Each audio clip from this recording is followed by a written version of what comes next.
I believe everything you want in life is on the other side of deepening your self-awareness. And I'll make a case for that for investing, for the people who want financial freedom and passive income, and for the people who want a meaningful relationship with a spouse or be able to sell and start a business. I have a case for it. So come talk to me. And so I went all in on this. I was just like, who am I really? What do I really care about? How do I design a life around that? And I learned that so much of it is just trying the things that you're curious about. And I was like, I'm just going to start there. Hey there. Welcome to another episode of Carve Your Own Fucking Path, a podcast made to inspire you to create a life and business on your own terms. You'll hear candid interviews with people who have boldly decided to blaze their own trail, and the occasional solo show with me, your host. I'm Willa McDonough, on-camera coach, storyteller, and remote video producer. 5 years ago, I moved from my home base of San Francisco to the coast of Portugal, taking a big leap into the unknown. Some called it courageous. I called it carving my own fucking path. Today, I live in Lisbon and run a business that elevates your online presence, helping you show up confidently on camera to create videos that showcase your brand and personality so you can get more visibility and attract clients by being yourself. If you're just starting out in business or you've been doing it for a while, you're sure to pick up tidbits of actionable advice and hopefully feel inspired by stories from people who have chosen the unconventional and sometimes messy path. And if you've been waiting for a sign to start carving your own fucking path, this is it. I'm so happy you're here. I have to say, you are really good on camera. Thank you. You are. And that's hard to do. Like not come across just more contrived or scripted or whatever. Yeah. I mean, it's been practiced over the years, and it's one of the reasons why we like our company focuses on what we do. We've even pivoted again to get even more like authentic because we were making necessary pivots to be like in the beginning to be like, we're more sales trainers for startups and sales consultants, because working with startups, we saw that like, especially technical founders, like without a sales background, not only selling like the communication side of it, but the process side of it. Like, how do you literally go to market? How do you do biz dev, schedule your meetings? Is it inbound? Is it outbound? How do you run your sales meeting, your CRM? No playbooks, no, none of that. So we were like, man, there's a big opportunity here for us to do that. But what we were more passionate about, when I say we, it's me and my co-founder and my best friend of 23 years, Scott Goriab. We geek out on communication skills, self-awareness, EQ. And then we love to direct that conversation towards entrepreneurship and sales.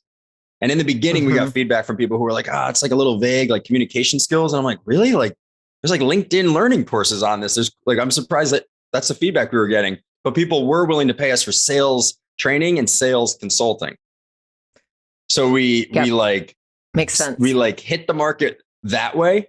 Like, hey, we're Evolve Leadership. We provide sales consulting and training to startups. But now we have things in a better place where we're like, we're going to go all in on what we care about more. And that's more on the communication skills side of things through the avenue of deepening self-awareness and emotional intelligence. And that still can be pointed towards sales teams and how they manage their client conversations, right? Of course. But you and I both know that could also be any area of your life, right? Exactly. Especially if you're going to carve your own fucking path in your career. Exactly. I would not recommend a skill more than developing your communication skills for that. And so that's kind of full circle. Like when you mentioned like the camera thing, I was like, I need to continue to develop this skill. It's also the area that I'm luckily just most interested in. So I doubled down. Yeah. Double down. And it shows. Yeah. That's good. Thank you. So welcome, Alex, to the podcast, Carve Your Own Fucking Path. You are president and co-founder of Evolve Leadership. You help people develop the skills to communicate better, but essentially hone the human skills necessary to be successful in today's modern world, in life and work and in every day. Yeah. Okay. I read a little bit about you, not much at all, so I can't wait to dive into your story. But you struggled in your own career in trying to find this path that you felt connected to and aligned to. And through that struggle, you now are really passionate about helping other people do the same.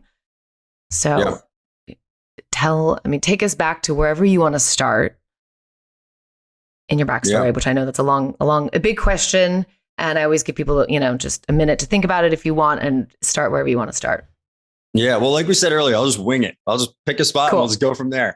Sounds great. And thank you for having me. I really appreciate you having me on. And also I was really looking forward to this in particular. I listened to a number of your episodes and you have a great style, a great way about you. And so I appreciate being here very much. It's Evolve's mission is be the help you wish you had. And we look back, again, when I say we, it's my co-founder and I, Scott Gorieb.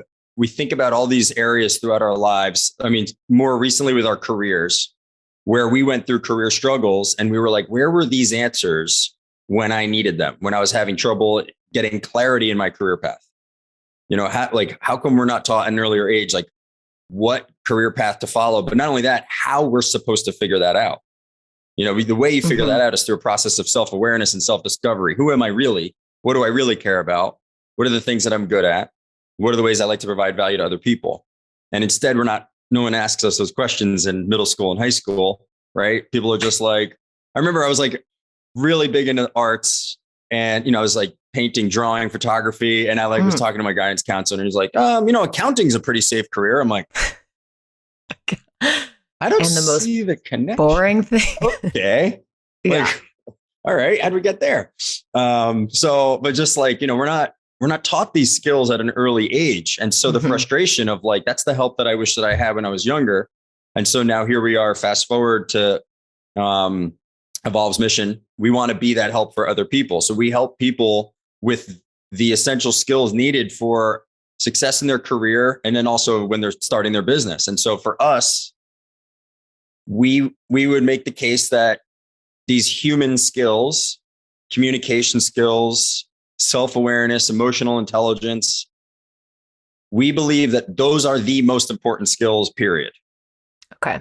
What about listening? And so like, it's, I'm not trying to like put down any other job function, but regardless of your job function, regardless of your career path, you need to be a strong communicator if you're going to have a good quality of life, if you're going to influence any outcomes in your life at all, if you're going to build relationships with people. All of these things come down to communication skills.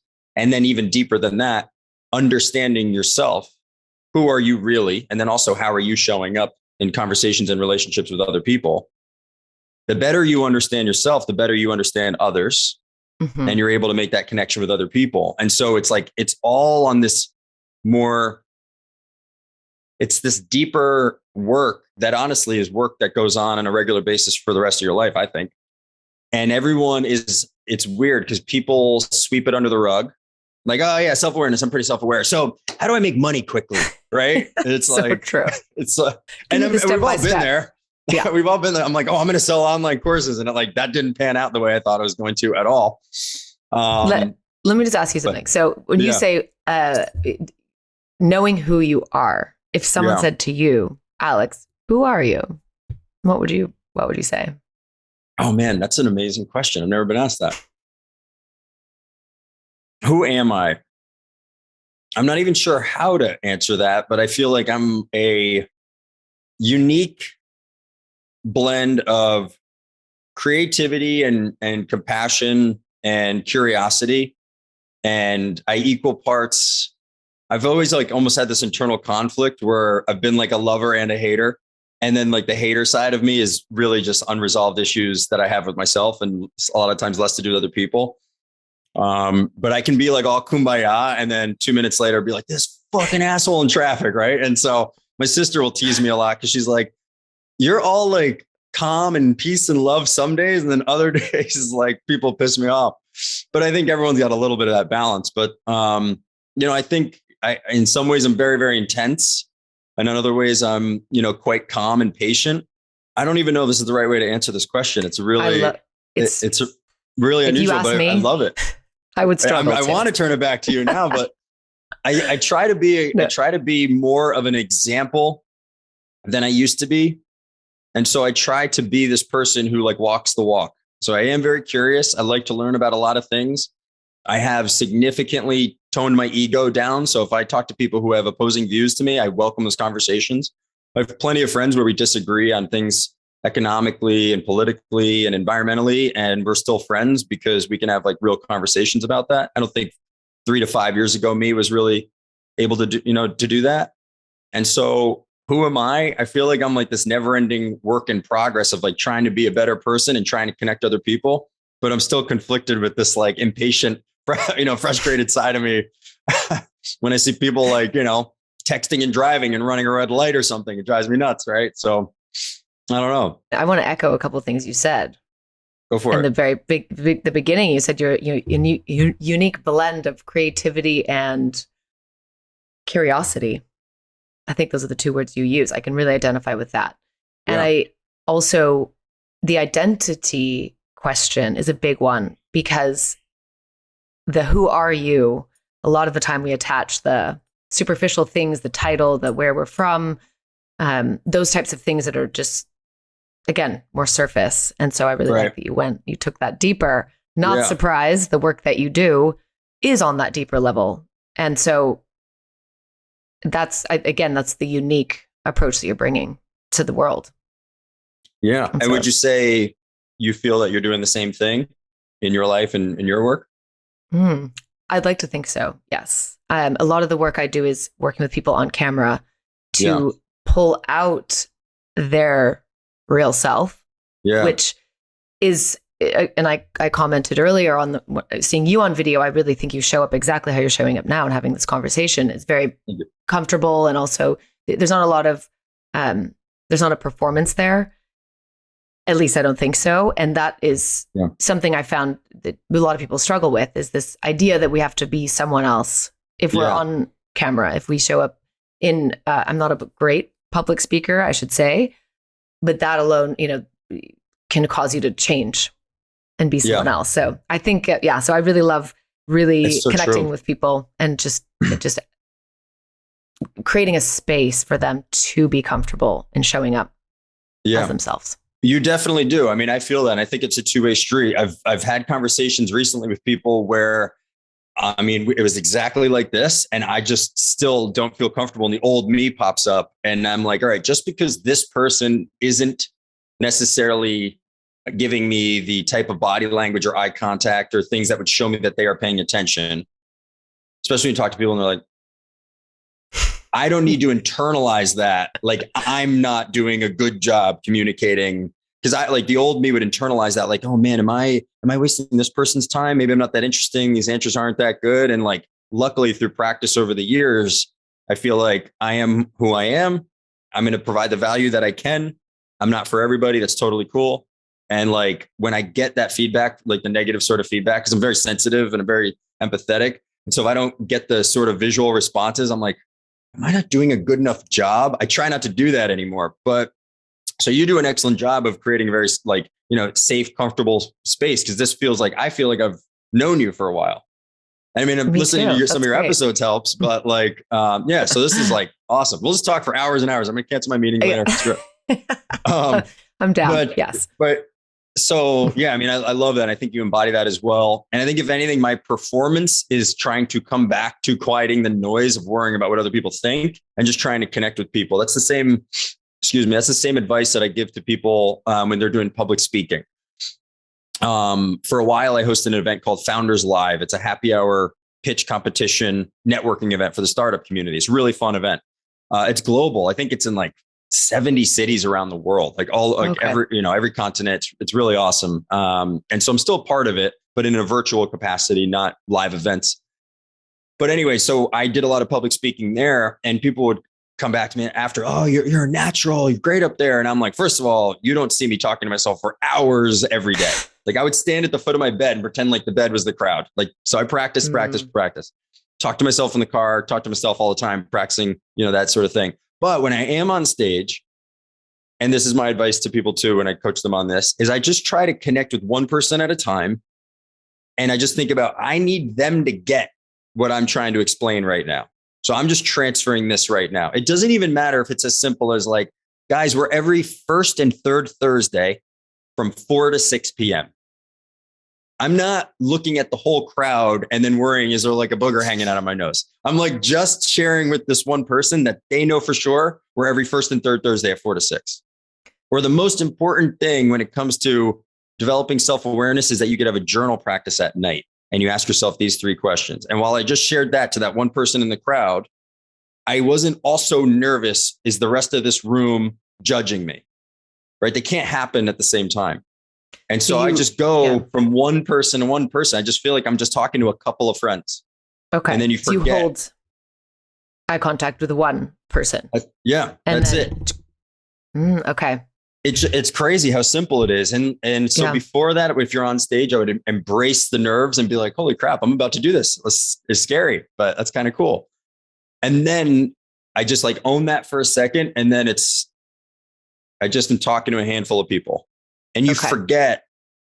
It's the weirdest thing. After a few minutes, you just almost forget that you're on stage. If you fumble over your words, it doesn't matter. No one knows what you're supposed to say next. Like I've literally looked back at the crowd and be like, where was I? Where did I leave off, guys? Last slide. Oh yeah. So I want to also share that. And it's like, people aren't like, oh, he's not that good. Right. Like no one cares. So, and you hit the nail on the head. It's practice. You're not just waking up one day, or a lot of the time, I think we have social skills somewhat naturally, right? Yeah. That we more social than others, but really, I think these skills of communication really are practice. I 100% agree. They're totally practiced. Which is also like liberating because they're learnable, knowable, practicable. And so one of the things that I coach a lot of my clients are technical startup founders. We're starting to work with bigger companies now and more like teams. We're like building out sales teams. We're also doing communication skills trainings for people who are not in sales, but they need to communicate more effectively with their other teams. It could be project managers, marketing, whatever. But the reason I bring this up is a lot of people live into the old identity that I am shy, I'm not a people person, or they say, well, because I'm an introvert, I might not be a good communicator, or, social situations make me uncomfortable. A large part of me is an introvert as well. It's not about that. And so it's a practicable, learnable, improvable skill.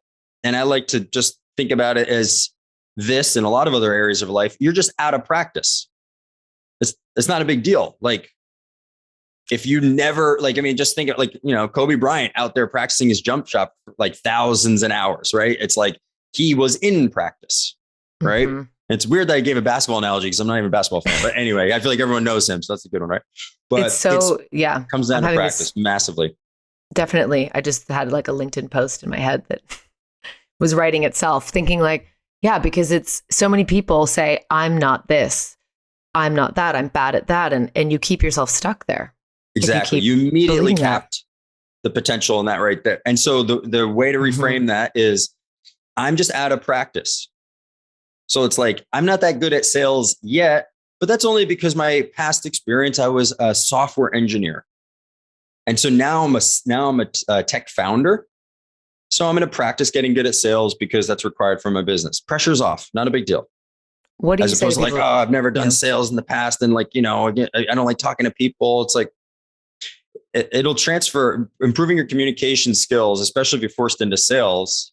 And the reality is every founder has to sell. There's no way around that. You're not going to hire the first sales guy or gal to build everything out for you. That person either costs a fortune or they don't execute. Like they don't magically exist for a cheap 1099 paycheck. Okay. Like I'm just going to hire a salesperson. Into what process, my friend? So anyway. And that's true. We're always selling ourselves constantly and anything we do. So what do you say? How do you work with someone that says, I absolutely hate sales, but they have to do it? I'm trying to think of what that person would be. Would that be a tech founder? So it's a lot of people that I work with. Is it? Yeah. Okay. And so the first thing that I do is I help people understand that, well, when we think about sales, what do we think about? What do we attach to?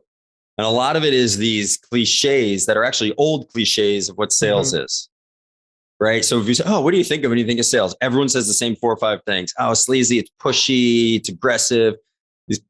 Used car salesman, insurance salesman. And by the way, those poor careers, like I'm sure there's really nice people doing that, but they just get beat up. Used car salesman. It's like, there's some nice people there.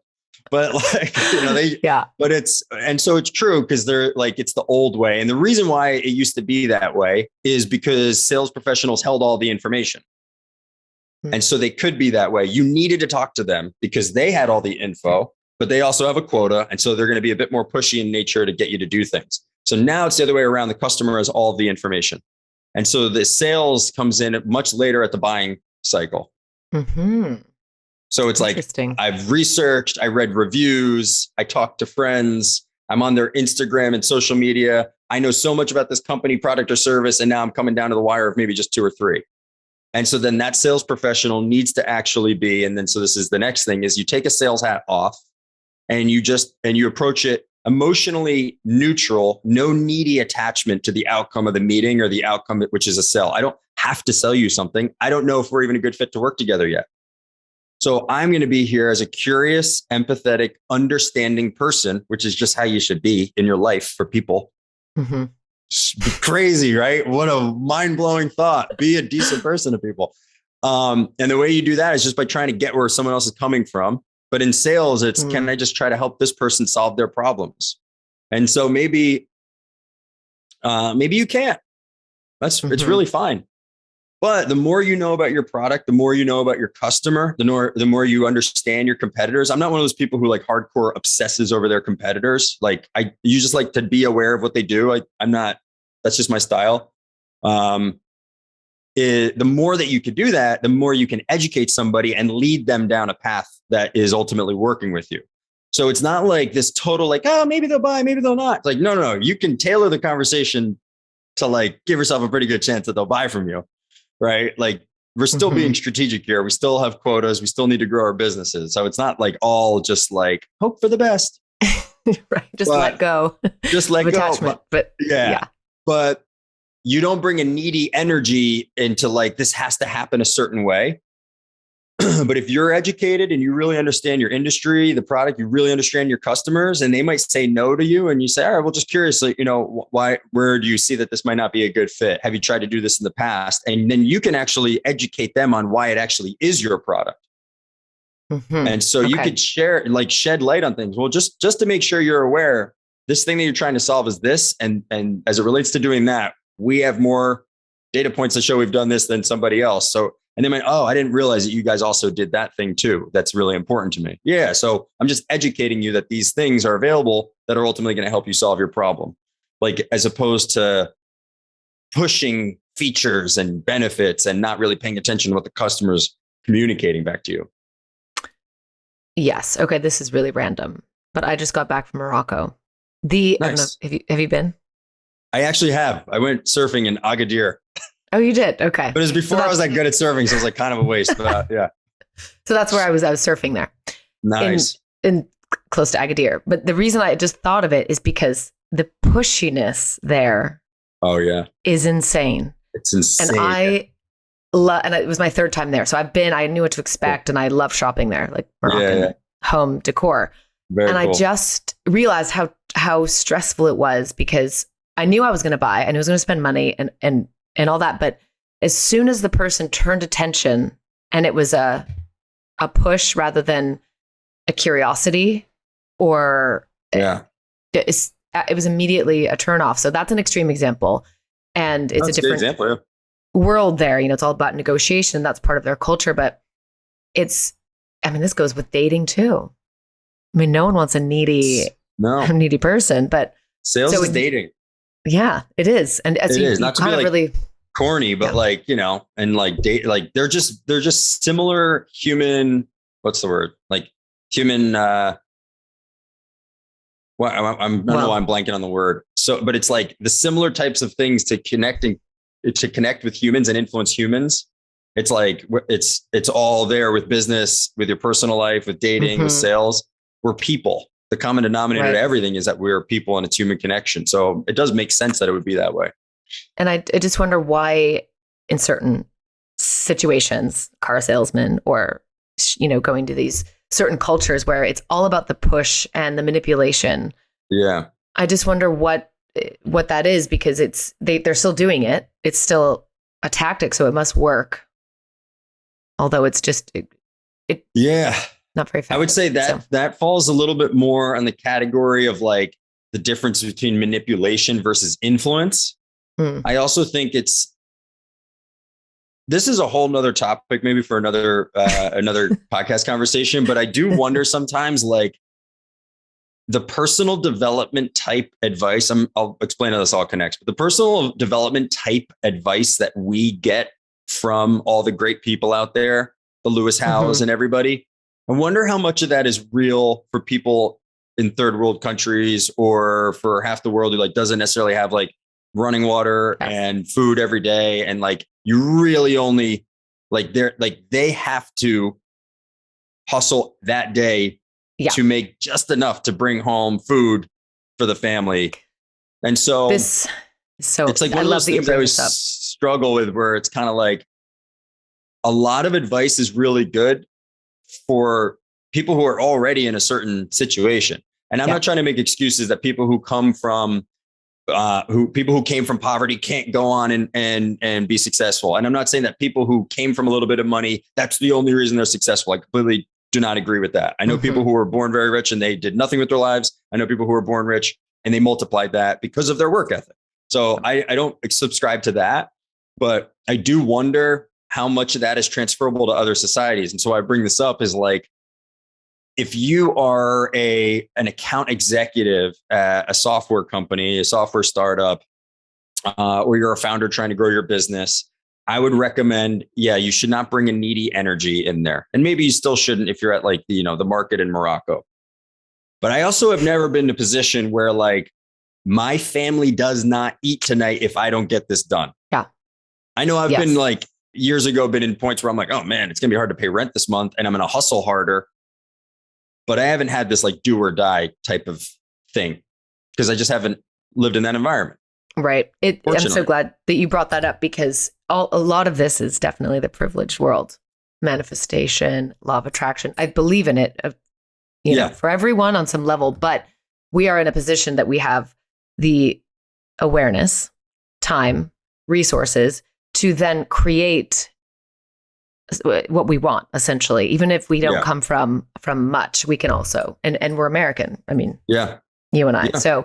So that alone, and so it does come from a certain place. The way we show up, for sure, and that needy, that like my life, my family, everything depends on that. Then of course it creates much different. Yeah. So thanks for pointing that out. So to add to that, I am not an expert on this topic. And so I'm really not trying to like, go down this path, but it was an interesting comment that I heard from a friend of mine who is from South America and did not grow up with much at all. Okay. And was grinding from an early age through her teens.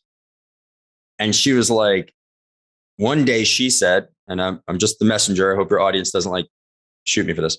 She was like, she said something along the lines of that. It was like a lot of the things, depression and things of that nature. She was like, those are almost kind of like first world problems. Yeah. And I've battled with it myself, and I've had many family members who struggle with depression too. I'm not minimizing that at all. It's very real. But she was like, I did not have time to feel bad for myself. I did not have time to she's like, we literally had to put food on the table. There was no time for this. Yeah. And she moved to America and she had her own challenges with depression as she started to do better in her career and start make more money. And then a lot of the American type of things started to stress her out, her quotas and stresses of living around here and challenging relationships and things of that nature. And so I'm not saying no one in these places is depressed or depression's not real. I'm absolutely not saying any of that. But she was just one of those, like, I didn't have time to feel bad for myself. It's so kids true. To feed. I was like, that's a really crazy observation. And I wonder if there's something there. I don't know. Absolutely. I think that there's probably a lot of statistics on that, because there has to be I think the US alone is the most, the medication and all of the drugs and everything. It's like rampant because of the affluence and just the accessibility and the time, again, to like worry about when you don't have the basics. If the basics are taken care of, then your problems just get, different. Right. They're still real. Yeah. Right. And so but it's different. I don't know if that was like a touchy subject that I shouldn't have brought up. No, not at all. I think it's so important because, and I've always found, and I'm assuming you've been to countries like this as well. It's like you see people with nothing, and they are pretty much, again, from the outside looking in a very, bite-sized moments, but they're happier. Yeah. Much happier. I was just in St. Lucia in the Caribbean. Okay. Last week. And any of the neighborhoods we drove by, our taxi driver, Noy, awesome guy. So he's born and raised there his whole life. And any of the neighborhoods that we drove by, we were asking him like, oh, so like, what's this? The name of this town? He's like, oh, fishing village. Oh, so fun. We do the, I think it's like the fish fry or something. I'm blanking on the name, but they all get together once a week and they cook. And like every single house was completely like a rundown shack. Yeah. And everyone's kind of like hanging around the street and walking around. There's vendors and markets and stuff like that. And so what we would call like poor. And I just kept asking him, I didn't make the connection. I just said, hey, so are people generally happy here? Oh yeah, man. Absolutely. Very happy here. Yep. And I was like, even in this town too, like maybe even some of the people who might not have as much, because he had his taxi service. So he had like a business. But like the general consensus from asking a number of people that over the time that I was there is like, people were generally pretty happy. Yeah. And I'm talking like they looked next to homeless in the way that they were living in their clothes and things like that. And so again, no judgment. We were there like, this is amazing. Yeah. It was absolutely beautiful. It was very simple, very peaceful. Yes. The simplicity. I think they're around each other, family, friends. I always feel that we're also isolated in our, in our little worlds, in our cars and our offices and all that. And then it's like, imagine you're with your family and friends all the time. That could be also hard. But you're living, yes, like the essence of that. So I know. Yeah. You know what I just noticed, and this is like not uncommon for me to just like derail a conversation, but I never actually answered your first question. Oh, of like my story or anything. And I know. So I was going to bring it back. Don't worry. Okay, but yeah. Cool. No, take it. That's my nature. I'm like, I know you asked me this, but watch this. We're going to talk about this over here. So much for communication skills. Yeah, no, I'm the same. I'm like, let's start 12 conversations and then not finish any of them. I love it. So did you, I guess I kept picturing like, okay, you said you were in the arts. Were you in theater arts at all? Anything like that? No, because I was just too worried about getting made fun of and being like, I guess that maybe a lot of people were this way or not, but I was just worried about like, I didn't want to get bullied or made fun of. So I didn't do a lot of things that I was maybe just embarrassed of trying. And then also when I was younger, I was embarrassed of failing publicly. It took me longer. It was weird. It's not in every area of my life, but a number of areas where I felt like, because I was naturally talented, I should be like so good at something. And then if I didn't do good, I would retreat in certain areas. It's something that like, it held me back in the beginning of my career in my 20s, where I would like be a rock star real early on in sales jobs. And then I would get like kind of over it. But then I'd also kind of like not want to compete in case I failed. And it was something I had to learn through like I did a lot of like hardcore personal growth type like seminars and coaches and stuff that really changed my life like massively. And one of the things I had to learn was that, where I really just had to come to terms with is like, it really is okay to try and fail. And it's like, now I love doing that. Now I have like no embarrassment about embarrassing myself. I just like, I don't care at all, but I used to. And so you've been in sales since your first job of forever. Yeah. Okay. So, I started, I would like sell candy when I was little. I started a landscaping business when I was like, I think 12 or 13. I printed flyers and I walked around the neighborhood and put them in everybody's mailboxes. I got a couple of clients that way. I knocked on a lot of doors and I'm like, hi, I'm Alex. Can I mow your lawn? And they're like, yeah, this kid's going to fuck my lawn up. And I used to drive my dad's riding mower down the street, like on the street, and cars had to pass me. And I'd pull into the neighborhood. And then my friend Kenny, he weed whacked and he would walk behind me and he would always like be like walking all slow and all pissed off. We charged $35. I took 20. He took 15. I had a snow shoveling business. I had a paintball business. That was all in high school. And where then did this entrepreneurial What's that? Where did that come from? Parents, like, where did you get that from? Yeah, I guess my dad did a pretty good job of like making me do yard work and chores. And he kind of did one of those things where he was like, I'll pay you to mow the lawn, but you can't not mow the lawn. So I'll pay you to do it. But like, if you put up a fuss, then you're going to do it and you're grounded. You're not getting paid. It was one of those, like, don't complain about it. But like, if you do it, I'll teach you that you can earn money for doing work. And then there was like all these chores around the house. There's a whole laundry list. And the more money that I wanted to make, I could just do more chores. I don't remember where the entrepreneurial spirit came from. I think it was just kind of naturally there. Like, I just felt like I remember everyone was obsessed with Warheads, those little sour candies in sixth grade. And I was like, oh, I'm going to sell Warheads. Like, I just like, that was where my mind went for some reason. That I'm always fascinated by that. Just where as such, like, so young, thinking of making money and doing, I guess you have like a lemonade stand. That's kind of the first business. Yeah, that's a good one. Yeah. But so you then went through high school earning money in these businesses. Yeah.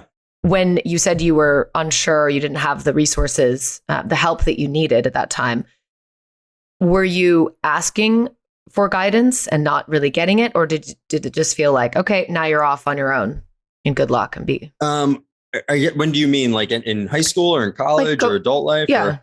Just going in those first couple of years of being on your own. Maybe you went to college and after that. Yeah. So college was really weird because, so I was like very, into like photography, art, drawing. I was in Art Honor Society, but otherwise school is very, very hard for me. I kind of pretty much had like undiagnosed ADHD. And so like, it was only until a few years ago that was I kind of like, that makes a lot of sense.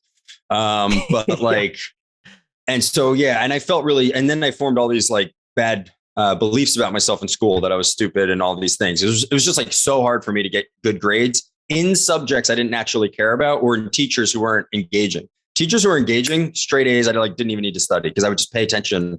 I would be so focused in their class. And so, some of like, be the help I wish I had. Some of that I wish I had someone in high school to be like, like the education system is not the end all be all. Just because you can get good letter grades does not determine exactly how you're going to pan out in your adult life. But instead, I formed this idea that I was like, I'm stupid. And so then I started to live into that, where I was like, well, I'm skipping class. And I was kind of like a little bit of a rebel kid. Not terrible, but like my default was to be like, I'm not doing homework and I'm going to be like kind of the bad kid. I just realized by looking back that that's what I was doing. And then college was weird because I had good grades because I was in honors art classes. And so if I got an A in that, it was actually a 5.0 instead of a 4.0. So when it was time to apply for college, I was like, I kind of have like a weirdly good GPA. All my friends are like, how the hell do you have, what? You're like a C student. How do you have like a 3.4? Like, what the heck is going on? And so it was from all that for the most part. And so I went to a pretty good school. I went to Quinnipiac University in Connecticut. And I didn't really know what I was looking for in a college. And it was not a school, like, I didn't really get it. It was like, it's a private school. I'm not a private school kind of guy. It's a great school. It's a beautiful campus, but I felt very out of place because I felt like, at the time I was really big into skateboarding, snowboarding, and surfing. When you get there, that's like not cool. Like literally people would make fun of me for skateboarding down like Dorm Road. I'm like, what? Like skateboarding's the shit. I can't believe I'm getting made fun of right now. Yeah. Like, by the way, a lot of life lessons learned in skateboarding too, because all you do is fall and eat shit 5,000 times in a row until you finally land a trick. And it's the best feeling in the entire world. But more on that on another conversation, right? Yes. So I share this because I feel like I like lost myself in college. I was trying to fit in. I was trying to make friends, but the people there, I felt like it was just hard for me to make friends for some reason. They just didn't really feel like my people, which is a lot my story, because I did make a lot of friends anyway, but I still felt like I also decided that like I had to stop with the creative and artistic stuff because it wasn't like practical for a career. So I was like, oh, well, it's time to grow up now. So go find that, traditional white collar corporate path after school. And so like I stopped drawing, or I stopped doing photography proper with like a dark room and a real camera. I mean, I still do like iPhone stuff, but like I just dropped a lot of that. But what I am extremely grateful for about Quinnipiac in that time period was I was equal parts like trying to find myself and then like kind of losing myself in some capacities or in some respects or whatever. But also, and then like, again, school was very hard for me, but I had this class called Emotional Intelligence in the Workplace. Amazing. That's back crazy. then, right? And I remember all the finance and econ kids were like, what is this stupid stuff Harry Ferris? And I was like, this is the shit. Ding. Yeah, I was like, and so the light bulb went off for me just naturally. I was just inclined. The professor is Robert Halliday. So if you ever hear this, hello, thank you. Hello, Bob. So we learned about self-awareness. It was all, we basically studied like Daniel Goleman and some of those other folks, or, like the godfather of emotional intelligence. And we would study all of this, and then we had to implement it in a student project in class. And the whole thing was about expanding your self-awareness and your communication skills and your teamwork and all this. It's like amazing, right? It's like so progressive, ahead of its time. And I was obsessed. I was just like, this is so fascinating.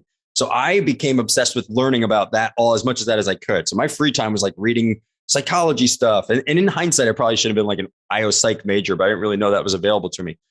And then I went to work as a student team consultant in this class. So now I'm a paid consultant, and I'm observing the students and their teams, and we're taking notes and giving them feedback reports, and we're helping them grow. And while you're helping them grow, you're growing. And there's just so much growth happening. It's crazy. And so for me, I was like, this is my chance to be smart after a whole, sort of middle school, but definitely high school and college of feeling otherwise pretty stupid.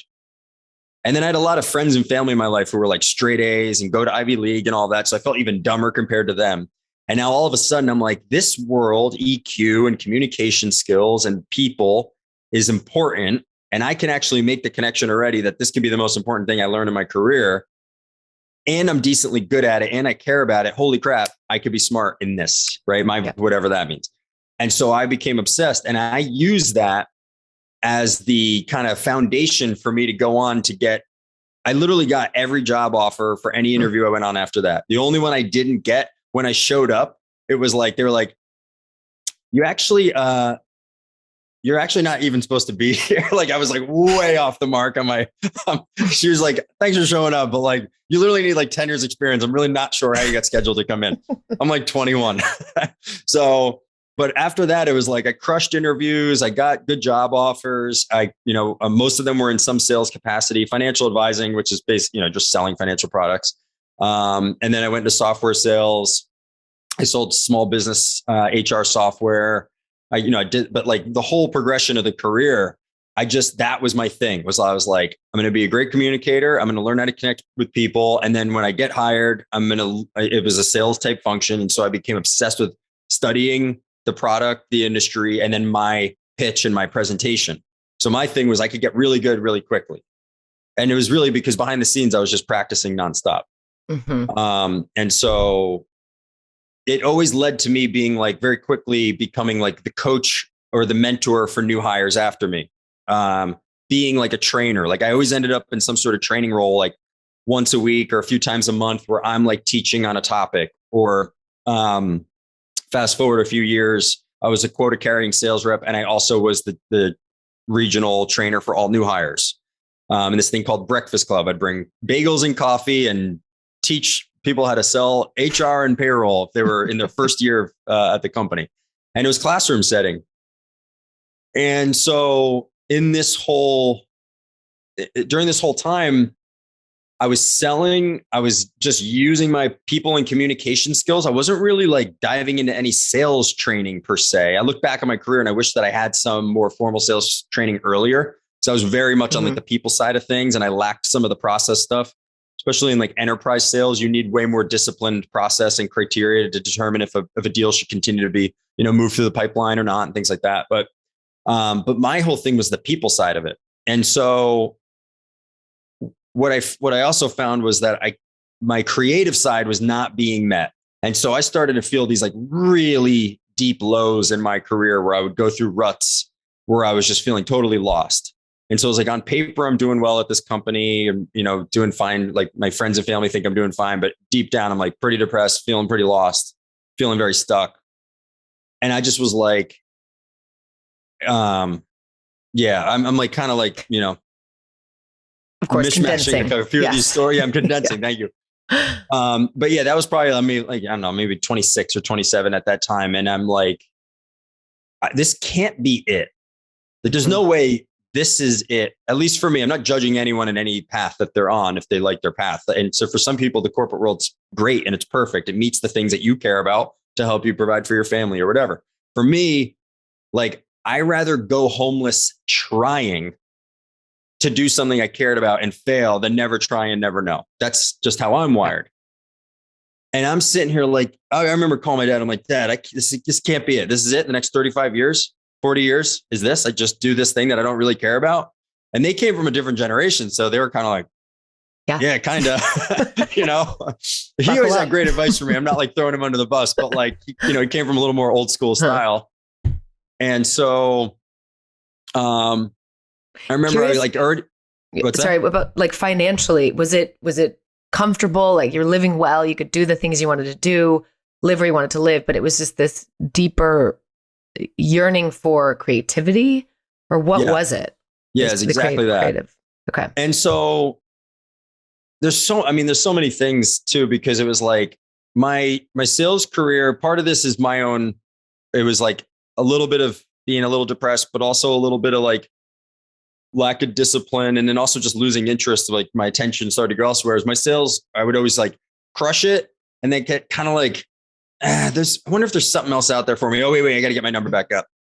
Okay. I'm doing well again. But could I be an entrepreneur? I got to get my number back up, and it's like, so I was never like rock star number one in the, like, it was like, I was always like steady, hit quota, exceeded quota. If I was ever below, I could like turn it around quickly. Like when I put focus somewhere, I can make shit happen quickly.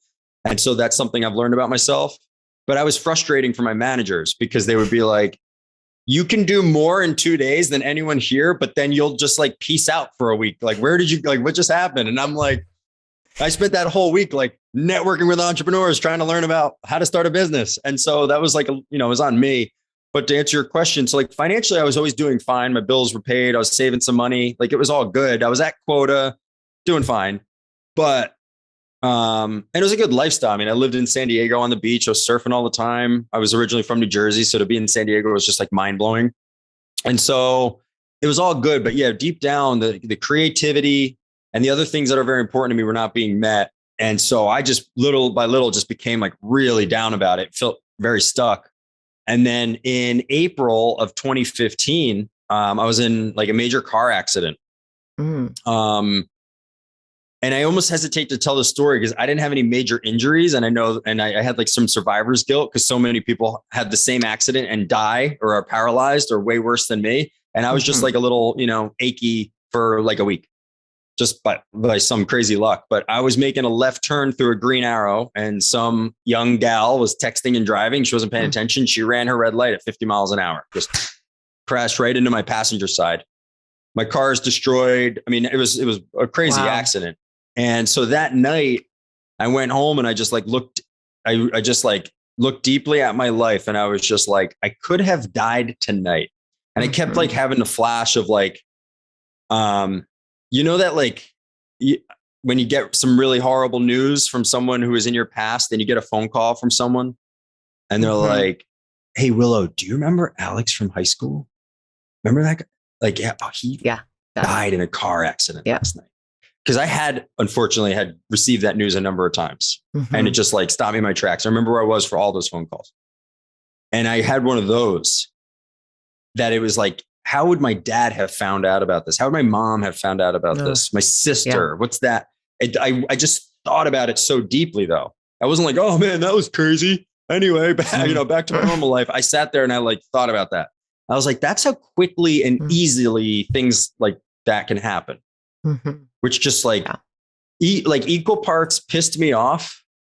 Like really, I can like eat healthy and work out and be a good friend and work hard. And then someone texting and driving can end my life. I was like, it's what? Insane. The whole, Yeah, it's crazy. So But then the other side of it, I was like, all right, well, get busy living. And am I doing exactly what I want to do right now? No. What if I knew I was going to die in a month or a year? How would I live my life? And so I became obsessed with that.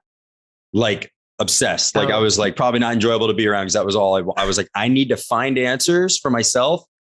And I want to figure out how people are supposed to find answers for themselves. And so that's when I started to revisit all this EQ stuff from college, because all of it is in the self-awareness. I believe everything you want in life is on the other side of deepening your self-awareness.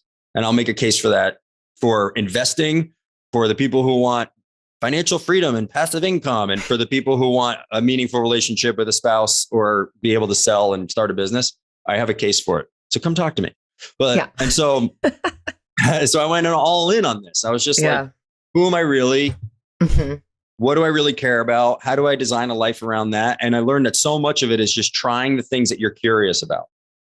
And I was like, I'm just going to start there. And I already had an idea for a company that I wanted to start, a product that I wanted to start. And so I just started there and I used that. And I was like, all right, at least I have this creative vehicle now while I'm in this other sales job. But I became so motivated after that car accident that I just quit my job a few weeks later. Wow. And I just I drove Uber. I got my expenses super low. I lived off of savings. I cashed out a bunch of company stock and I was like good for almost a year just working on this side hustle turned business, because I was like, I don't really care what happens otherwise, but I need to try things that I'm curious about. Otherwise I'm like slowly dying inside. And so is that Evolve? What's that? Is that your company now? No, good question. That was Evolve's the third go. So that company just quickly, it was an apparel product idea. Cause again, like the creative side of me, I have ideas in all these different spaces. And again, I was like, I remember being super insecure about that. Cause it was a jacket that actually someone might want to buy from me, which is pretty interesting, but like, it was a jacket that, or like the idea they might want to license from me, that has interchangeable outer shells. So you could change the look or the style very quickly. And so, I networked my ass off to like senior level designers at Under Armour, North Face, and Patagonia. Wow. And so like, 'cause I was like, I don't know anything about this world, but I do know that I know people, I know how to sell and I know how to pitch. And so I just did that. And I remember I was doing like product demos with my prototype in the middle of summer at coffee shops. People are looking at me like, who's this guy wearing a winter jacket right now, standing in front of a group of people, be like, and the zippers are here and it does this. And you have people there like looking at me with a notepad. And I built like really strong relationships with people who were like, we love the idea. We're worried about manufacturing it. And there's like all these like financial and economic challenges with the idea. I leveraged that to go into a startup. And then from there, I started another company that was like in the personal development space with my friend Courtney. And we had an interesting go at that, but we ran into all sorts of manufacturing challenges. I'll share more about that another time. And then I, continued in the path of self-awareness of like, what do I really want? What do I care about? And I kept just trying to like design my career and carve my own fucking path. Right.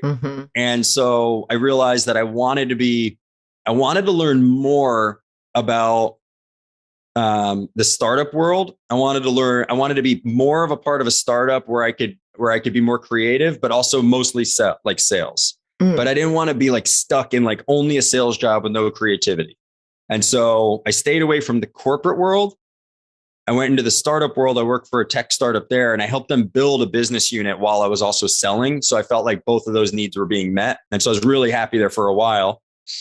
And then I leveraged that into consulting, because from there I learned, I actually really love teaching and training and coaching. And if I look back on my career, even though I was selling, I was also like coaching and training all these sales folks. And I loved that. My sales style is very educational and consultative. So I went in consulting to just like learn more about this industry. And while I was in consulting, I was like, oh, this is the shit. These people are awesome. And like, there's good money here. And I feel like I'm just a glorified teacher, really, And so that's how I pieced all that together. And so then the pandemic happened. Our company got acquired anyway. We were getting acquired anyway, regardless of the pandemic. But I got laid off in 2020.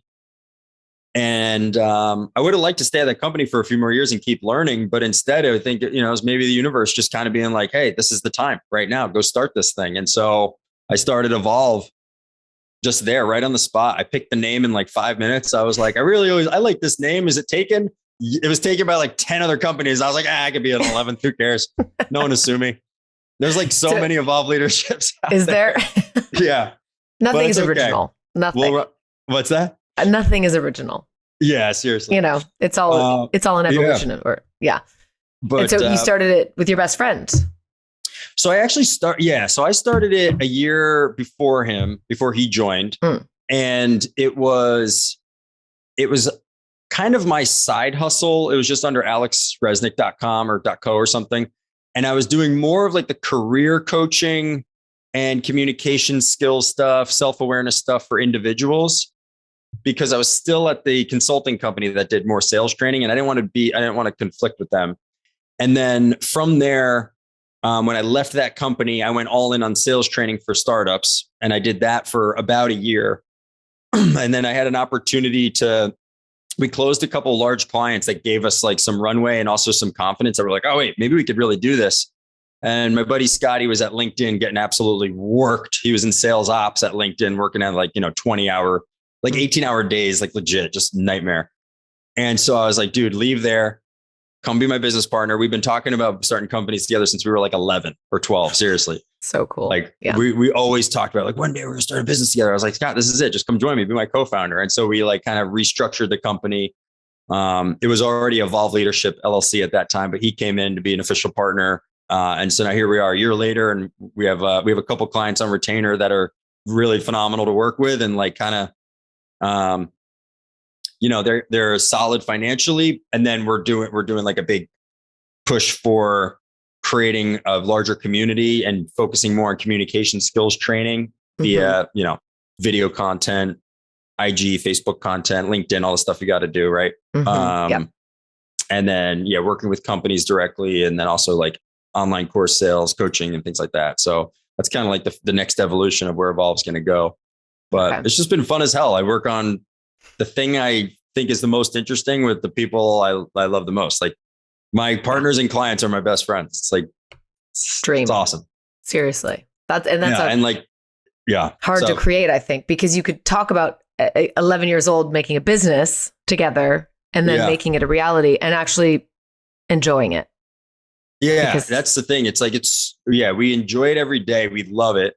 We work our asses off. I mean, it's like, but I really, it's like, I don't care that I finish work at like 9 or 10 o'clock at night on most weekdays, because I just like what I'm working on. If I were to tell the 26-year-old version of me that, I wouldn't believe that would even be available. I'm like, do you know how stuck I am? There's no way that's true for me. Yes. But, wow. That's definitely living the dream. I think that's my definition of it. Loving what you do, inspiring people. It feels good. It feels exciting. And then there's also like the realities of life that, we want to create a really strong financial foundation and future by making, earning a good amount, investing it right. And so it feels like we love where we're at, but we care very deeply. We're very, very, very focused on building and revenue, and we're not too willy-nilly about it. And so there's both of those where it's like, like this is awesome, but it's also like fucking go time every day. Yeah. And it's only 1 year in. So it's like, we're only 1 year in. Yeah. But sounds like it's like, it's expensive out there, man. I live in Miami. My rent's going up like crazy. So it's like, it is. And where you said you were wanting to leave Miami potentially? Were you mentioning that? Yeah. Well, so I think it's more like I still feel insatiably curious about living in other places, even if it's just for like 2 to 3 months at a time. Now that it seems that COVID has loosened a little bit for travel related purposes. I know for some people it's still very real, and I feel for them. For my reality, it's like it seems okay to travel. It's another one. I'm like, am I going to say something and like offend people? I don't know. No. I just like, I locked down really hard, and now lockdown seems to be a little bit less, especially Miami. I don't know if they know that there's COVID here. I'm not sure. Yeah. So they're just like free for all every day. So, I mean, no, the thing is, it's like, it's really great and fun here. I have family here. They've been here for a very long time. My family's split basically like, Northeast and South Florida. And so it's like Miami's all good. New York's all good. Philly's good. San Diego's good. But I'm also like, what about Colombia? What about Argentina? What about Croatia? What about I just want to be all over the place. I can't help it. So, but you're in Portugal, right? I am. I mean, so you get it. I mean, I'm preaching to the choir here. How's Portugal? Yeah. Portugal's pretty great. I've been here 5 years, a long time. And I moved when I lay off, started traveling a lot and thinking, I was in San Francisco, wanted to live differently.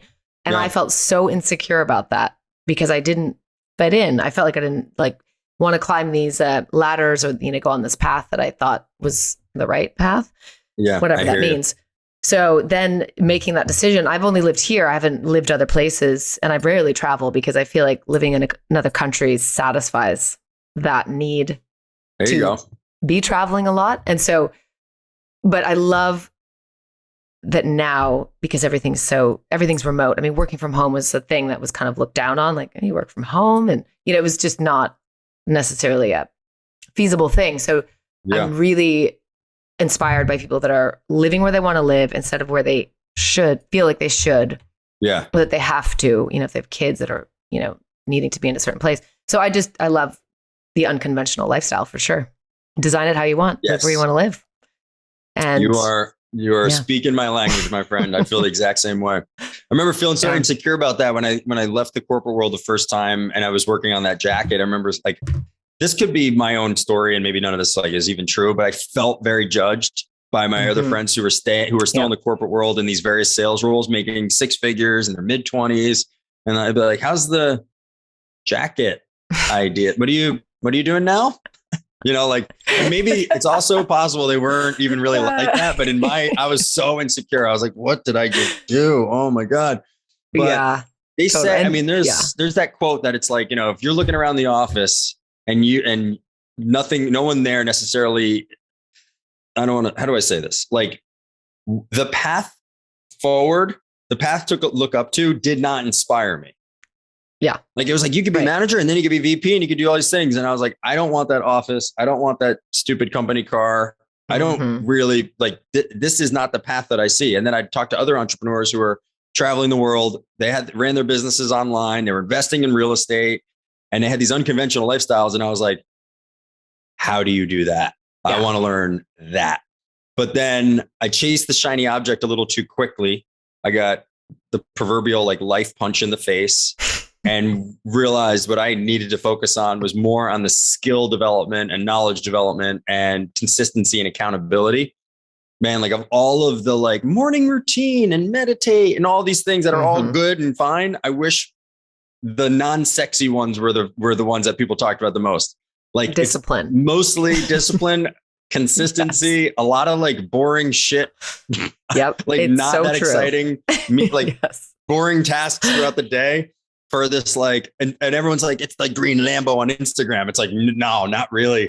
Or maybe it is. And I just am not that good. I don't know how to figure that out. But it's the non-sexy advice that people don't really want to hear. Everyone's like, oh, I'm going to manifest this. It's that's true. You could do that by doing these things daily, every day, and kind of sucking at them for a while until you get better and better and better and better. But anyway, it's so true. I digress a little bit, but no, it's so true. And that's the thing.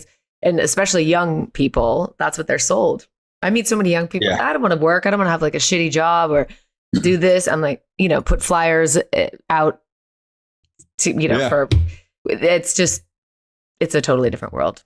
Using Microsoft clip art, a clip art of a cartoon lawnmower, Resnick landscaping. Exactly. I mean, I feel days. You gotta eat a little bit of shit also to appreciate it when it's better. But I don't know. I'm so grateful for all of the career things that I had, even though at the time they were out of alignment of who I truly was. When I was a financial advisor, I was being very inauthentic because I wasn't passionate about the stock market and I was handling people's money. I was like, this isn't really me. But I look back on it, I learned so much from that job. When I went into software sales, I didn't want to climb the corporate ladder like a lot of my peers did, and have gone on to be wildly successful and happy doing so. It's not like I'm right. It's like, and they're wrong. It's just what's in alignment for you. That's all. That's what it's about. For some reason, or for some people, the corporate world is great. For other people, entrepreneurship is great. For other people, entrepreneurship is a terrible idea. Like it just, you have to, that's why self-awareness is so important. You need to know who you are and what your skill sets really are and what you really care about, and make sure you're not just chasing the shiny object or keeping up with the Joneses. And so for me, when I was in those corporate roles, for example, and I felt a little bit stuck and I didn't want to climb the corporate ladder, I still am insanely grateful for the skills and the experience of that job, or that time in my career. Also for the things I didn't realize I was learning. There's a lot of things that like, I remember going to the startup world and being like, oh, whoa, it is apparent that people here have like never been in the corporate world. Like communication was terrible. There like emails were like poorly written. There's like no grammar. I'm like, I feel like you guys should like go pay your dues and then come start a startup or something. Like, holy crap. That's a good point too. It's like two totally different worlds. And then honestly, if you don't know one world, you won't know what you don't want. It's like anything. You may think you want that thing, you experience it. And it sounds like you've done so many things. And your story is inspirational on many levels. And I think ultimately, thank you. It's like you knew these things about yourself a long time ago, and then you're just it's all come back full circle. Yeah. It was like a massive full circle that sometimes I'm like, man, you really needed to wait until you were like 33, 34 to have the confidence in yourself to go do these things. But like, it kind of needed to happen that way. Like I know other people who were confident and equipped to do it at 22 or 25. My path that was not my path. I had to go learn some things the hard way. I had to redevelop some, life muscles, if you will, around things that I had let fall by the wayside. I went through periods of my life where I was very, very disciplined and hardcore focused. And I went through periods where I'm 22, 23, 24, making good enough money. And I was like, I'm just going to like chill in San Diego and like surf. And then all of a sudden that caught up with me and that no longer served me. And I needed to get my ass back in gear. And now it's like night and day from who I was then. I love this version of myself more, but it's funny because I was also kind of this way in my teens, with my businesses. But so it's life ebbs and flows. And I think the reflection on everything is, again, back to, not to beat a dead horse, but the self-awareness piece is so important. How did it go today? What's out of alignment? What do I really care about? So what conversations lit me up? For you is checking in with and asking yourself those questions. And what else? How do you define it's the check. Yeah, it's kind of like this. Self-awareness is interesting because there's kind of like two prongs to it. It's checking in with yourself. How are you really feeling? Who am I really? What do I really care about? From like more like that deeper level, but then also even on like a day to day or week to week. Like, how did things go this week? What did I like about my work? What didn't I like? A question that I ask a lot of clients and everybody is, what are the things that you're good at that also give you energy? That's a great one. There's a lot of things that we're good at that don't really energize us. That's not what your whole job should be around, because you're still going to go home feeling a little exhausted or but drained, like emotionally and mentally. If you can get a lot of your work around the things that give you energy, and for me, it's largely around communicating with people. So I know if I literally am looking at meetings from 10 to 7 p.m. on my calendar. Oh God, I feel bad for you. That fires me up. Yeah. You're an extrovert as well, obviously. So it's like your energy is from people. I'm the same, but like it's. Yeah. Extroverted introvert or something like that. Because around the wrong people, I'm like, oh my God, get me out of here. And crowds are also still like, people think I would be much better in crowds than I am.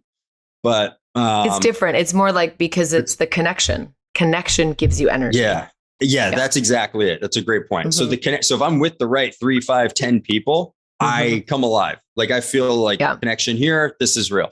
But other people where I don't feel the connection, I like can't really fake it.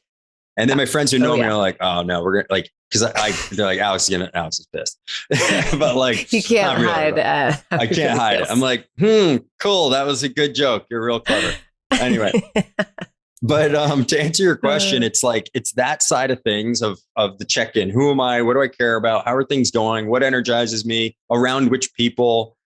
What are the types of conversations? I love talking about big ideas and business and creative things. I can't even listen to gossip for 4 seconds. It like makes my skin crawl. I can't, like, it's why a lot of the news, I feel like if you look at the language of the news, a lot of it, and on any side, it uses manipulative language to start to trigger emotions in people. Most of it is gossip. Yes, you want to be caught up on what's going on in the world and the markets and your money and important environmental issues and social issues, of course. But we got to pay attention to the language of how it's starting to, sadly, like manipulate people into things. Also, when you listen to people just gossip in their conversations, right? They want to talk about this person at work and he or she did this and this and that. If that's the majority of their conversation, that's coming from a deeper place too. But what I've learned is it's not something that I'm drawn to. People want to talk about ideas. There's no idea that can weird me out or that I would judge or think is weird, because I am pretty weird. So I love all this shit. And so the other thing about it too is on the other side of that coin of self-awareness. And then even like, as I know self-awareness falls under the umbrella of emotional intelligence, but I like to separate them. I have my reasons. Is how am I showing up for others? And so, you don't want to do it to the point where you're like insecure and you're like you're overthinking yourself and your communication. I think people can fall into that trap. But the way I like to think about it, and this is a big piece of emotional intelligence, is like, am I showing up in an empathetic, understanding way? That's like the first place. Can I just start there? Because if you could start there, you actually create a place for trust.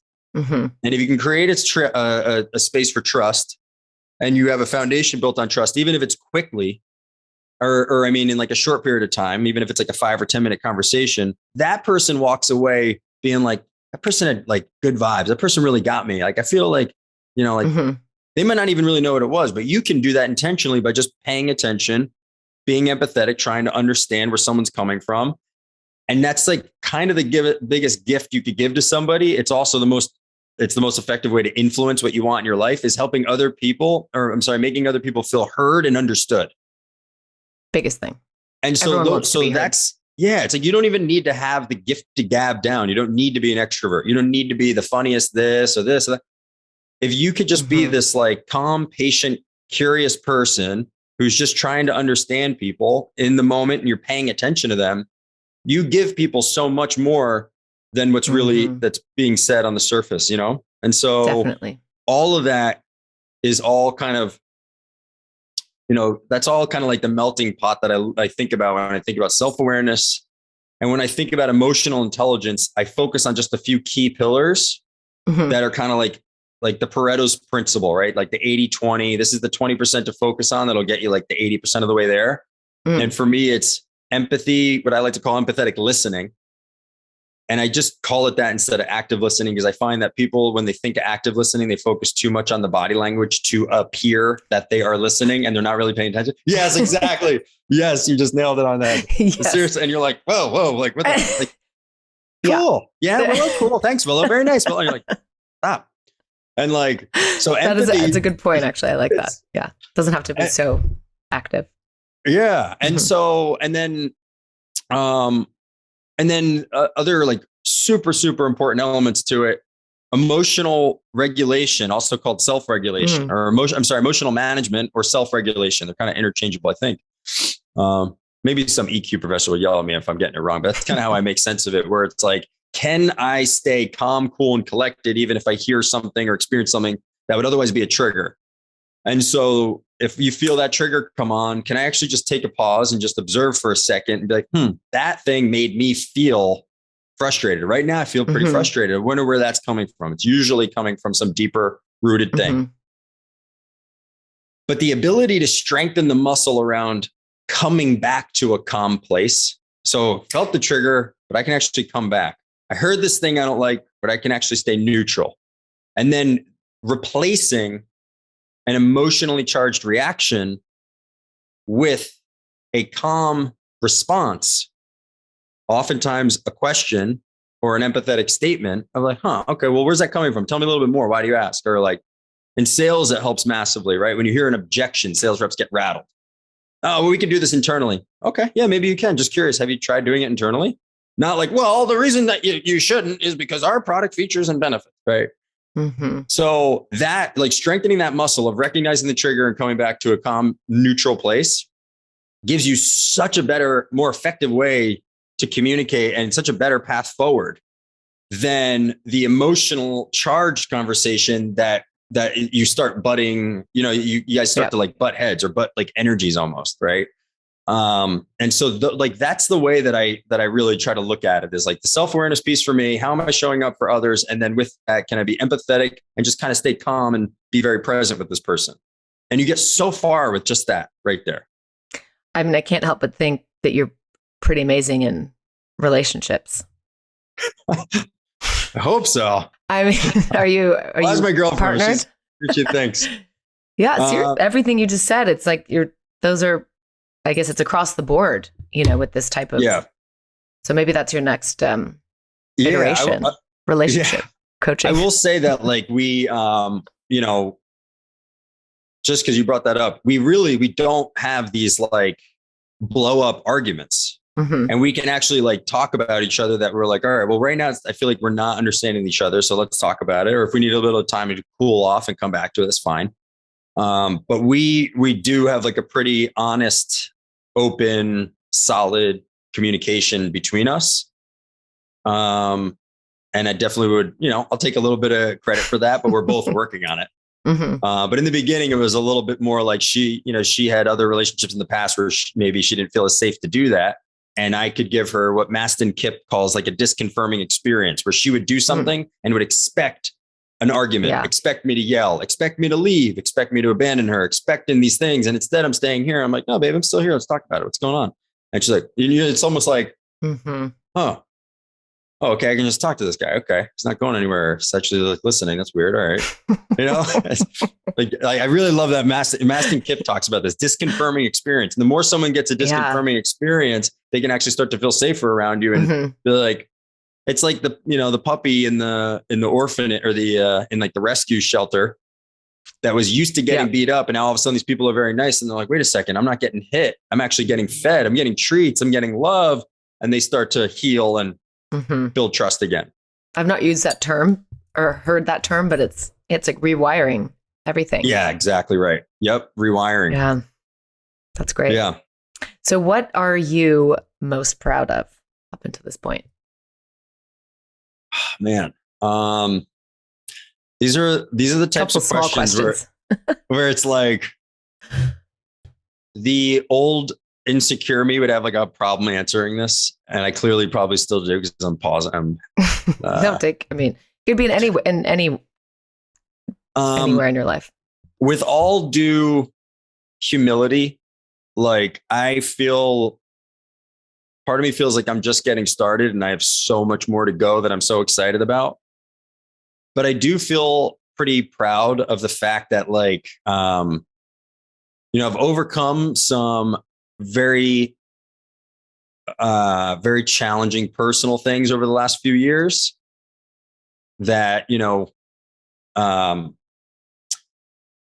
like leading into COVID and then during the pandemic was just like very, very, very dark time, and had a lot of challenging things going on behind the scenes that I was just like struggling with, that I could separate myself from and not wrap my identity up into them. And I became like, before that, I was very hardcore in career. And then starting in 2020, I became very hardcore on like self-love, healing, compassion, and patience for myself.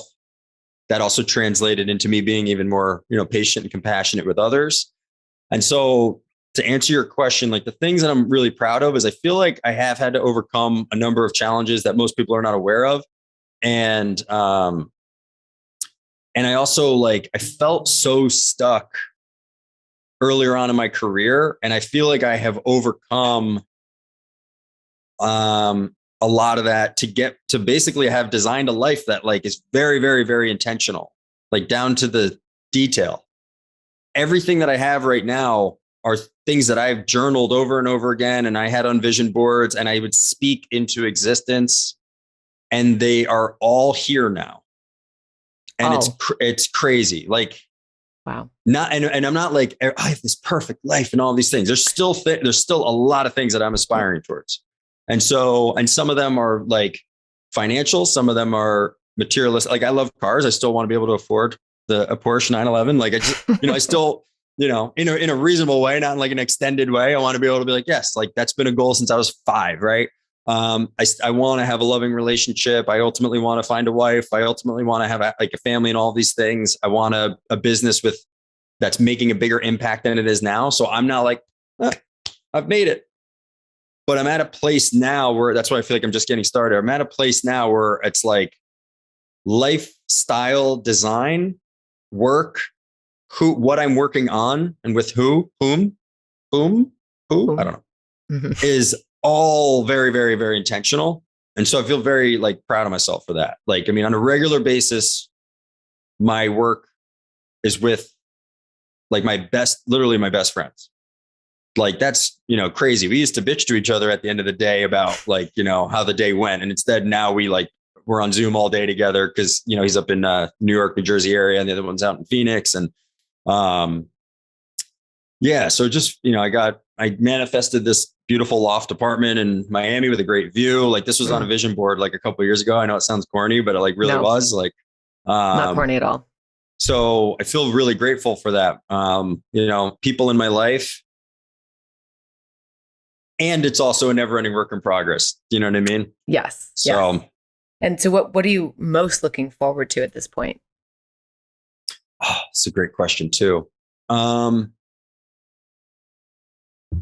More time with my family, my nephews. I've rebuilt a relationship with my sister, gotten closer, continued to get closer with my parents. And so like when I was in San Diego, I feel like I lost touch with family a little bit because you're, on the opposite coast and time zones and all that. And so I feel like I'm really looking forward to deepening those relationships.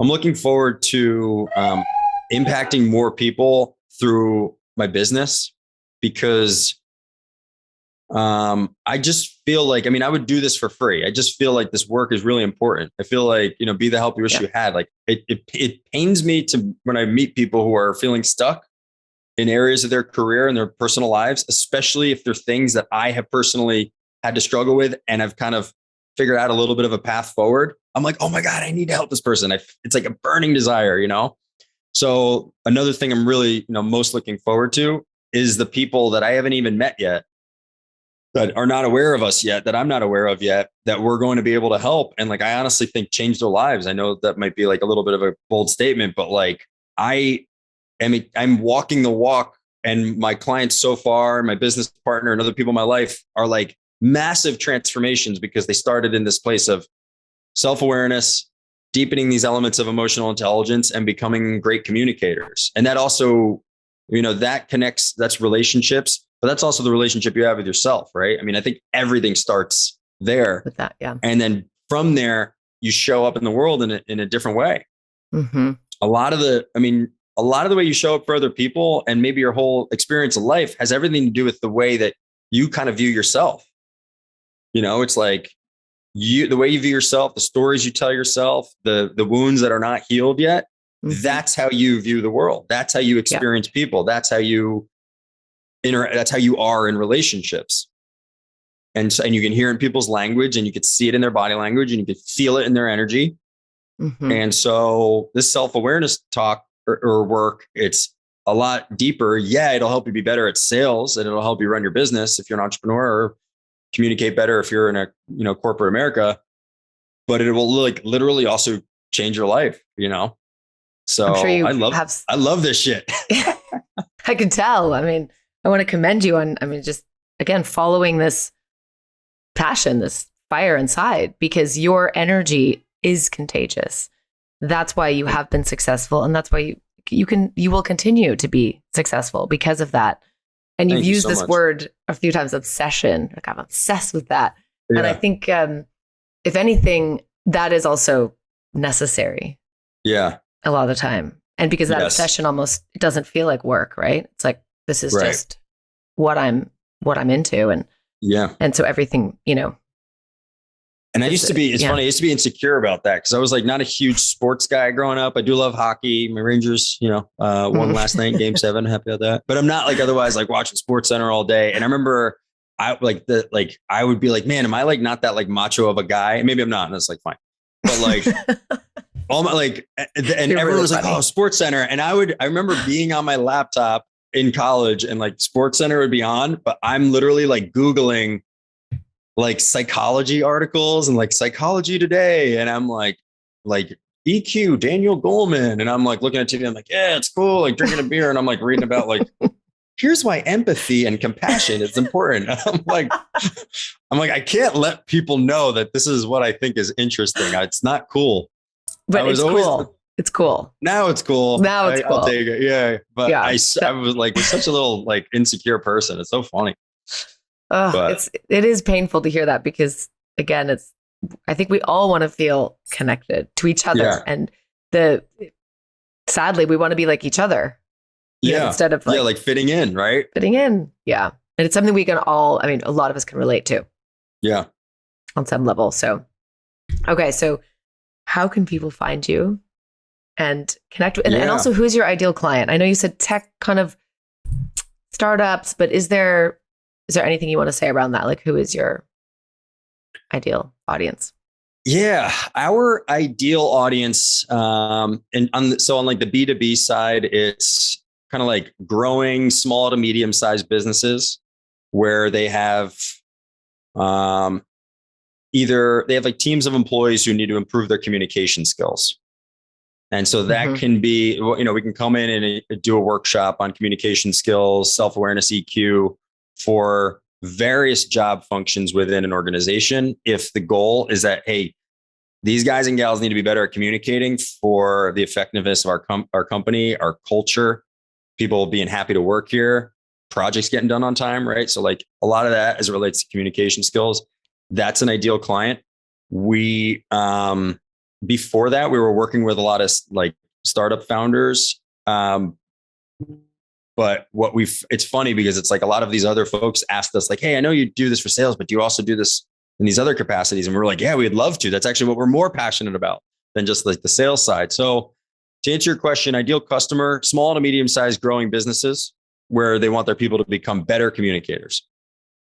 On the individual side, anyone who, whether you're an entrepreneur, you're a sales professional, or you just care about a successful career, if you care about getting to a place in your career where you're happy and feeling a level of success based on your definition, you have to develop your communication and your relationship skills. I cannot highly recommend enough that you do that by deepening your self-awareness and EQ and a couple of these categories that we've talked about today and some others. And so those are the individuals that we work with, people who really care about their career, whether it's entrepreneur, sales, or just career professional overall. So, yeah. And so where can people find us? Evolve Leadership on all social channels. So LinkedIn, Instagram, Facebook, and our website, evolveleadership.co. And YouTube. I'll link these as well. Yeah. Nice. You got some good YouTube videos up there. Thank you. Yeah, we gotta grow that. Yeah. Yeah. It's sad one more thing, right? But I think, again, putting your face out there more is the key. Yes. That's my personal opinion. Thank you. I appreciate that. This has been fantastic. I can't thank you enough. Fun. This has been awesome. Thank you, really, for sharing your story. And here we are, almost 2 hours. Yeah. Keep going. Awesome. Thanks so much, Alex. That brings us to the end of this episode. Thank you so much for being here. If you enjoy the show, please rate and review on Apple Podcasts. It makes a big difference for visibility. And even better, share this episode with a friend. And don't forget to subscribe so you never miss an episode every other Wednesday.